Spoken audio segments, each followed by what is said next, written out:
அவ்வை என்கிற மூதாட்டி அழகே உருவம் தமிழ் பாட்டி. அவ்வை என்கிற மூதாட்டி அழகே உருவம் தமிழ் பாட்டி. ஆத்தி சூடி கலித்த அன்பு நிறைந்த பாட்டி. ஆத்தி சூடி கலித்த அன்பு நிறைந்த பாட்டி. அரசர்கள் எல்லாம் அரவணைத்த அதிசய கிழவி அவள்தானே.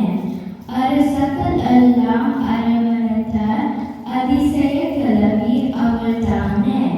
நெல்லிக்கனியை தானொன்று நெடுங்காலம் வாழ்ந்தாளே. நெல்லிக்கனியை தானொன்று நெடுங்காலம் வாழ்ந்தாளே. முருகனோடு விளையாடி பின் தத்த மக்களை பொழித்தாயே. முருகனோடு விளையாடி பின் தத்த வளங்கள் பொழித்தாயே. அருமையான தமிழுக்கு பெருமை சேர்த்து நின்றாயே. அருமையான தமிழுக்கு பெருமை சேர்த்து நின்றாயே.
இவ்வாறு வாழ்ந்து வரும் காலத்தில் எனது கடவுளான முருகப் பெருமானும் ஔவையாரின் அருந்தமிழ் பாடலை கேட்க தவறவில்லை.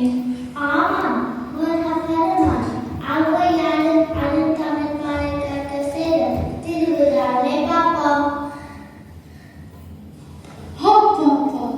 இந்த வெயிலடா அதுக்கு வெயில் காட்டு வழியே நான் நன்கு கலைத்து விட்டேன். இந்த நாவல் வரும் நிழலில் சற்று இலைப்பாடி விட்டு செல்லலாம். என்ன பாட்டி வருவதாக கலைத்து விட்டீர்களா? ஆமாம் தம்பி, என்ன செய்கிறாய்? நாவல் பருவம் சாப்பிடுகிறாயா? ஆமாம் பாட்டி.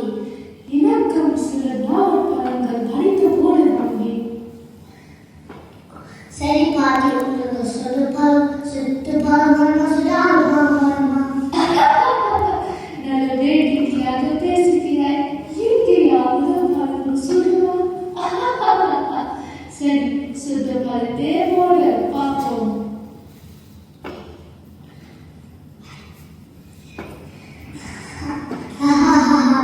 என்ன பாட்டி, நான் சுடுவாங்க கருதுகிறேன்.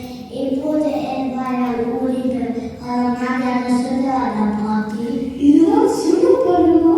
நன்கு கனிந்த பழம் வேண்டுமா? இதுதான் கேட்டாயா? எனக்கு முதலே தெரியாது போய்விட்டது. அது நீக்கும் சிறுவனிடம் தோற்றுவிட்டேன்.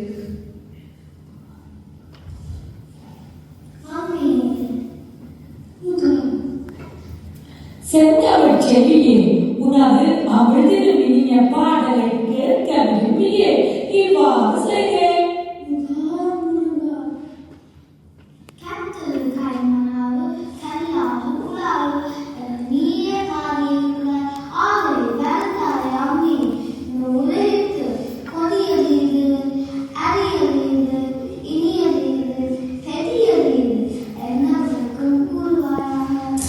அதுவே என் பாக்கியம்.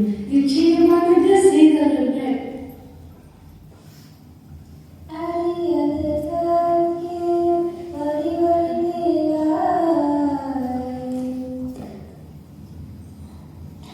இவ்வாறு ஔவையார் பாக்கள் மூலம் விளையாடித்து அருளினர்.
நான்